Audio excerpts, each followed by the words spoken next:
Hi friends, please subscribe to Amravati Media and press the bell icon for more latest updates. జగన్ను ఆసుపత్రికి రావద్దని Mudragada family ఎందుకు చెప్పిందంటే, ఏపీలో కాపు ఉద్యమ నాయకుడు వైసీపీ నేత ముద్రగడ పద్మనాభం అనారోగ్యంతో ఆసుపత్రిలో చేరిన తరువాత ఆయన్ను పార్టీ అధినేత వైఎస్ జగన్ పట్టించుకోలేదంటూ ఆయన కుమార్తె బార్లపూడి క్రాంతి చేసిన ఆరోపణలు కలకలం రేపాయి.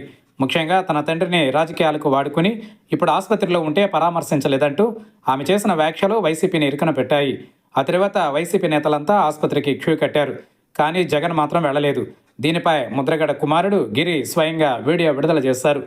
తన తండ్రి ఆరోగ్యంపై అప్డేట్ ఇచ్చేందుకు వీడియో విడుదల చేసిన ముద్రగడ గిరి ఆయన క్రమంగా కోలుకుంటున్నట్లు వెల్లడించారు. గతంతో పోలిస్తే ముద్రగడ ఆరోగ్యం మెరుగుపడిందని తెలిపారు. ఈ సందర్భంగా వైసీపీ అధినేత వైఎస్ జగన్ తన తండ్రి ఆరోగ్యం విషయంలో ప్రత్యేక శ్రద్ధ తీసుకుని ఆసుపత్రి చైర్మన్ పార్థసారథి రెడ్డితో కూడా మాట్లాడారని గిరి తెలిపారు. అలాగే ప్రతిరోజు తన తండ్రి విషయంలో ఫాలో అప్ చేశారని గిరి తెలిపారు. అయితే ఆసుపత్రికి మాత్రం జగన్ రాకపోవడంపై స్పందించారు. తన తండ్రిని ఉంచిన ఐసీయూలోనే మరికొందరు రోగులు కూడా ఉన్నారని, అక్కడ ఇన్ఫెక్షన్ సోకే ప్రమాదం ఉండడంతో పరామర్శకు వచ్చేందుకు సిద్ధమైన వైఎస్ జగన్ను తామే వద్దని కోరినట్లు ముద్రగడ గిరి తెలిపారు.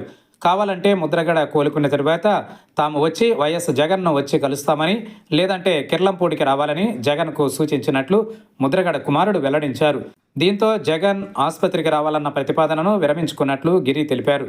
జగన్ అందించిన సహకారానికి ఆయనకు జీవితాంతం తమ కుటుంబం రుణపడి ఉంటుందన్నారు.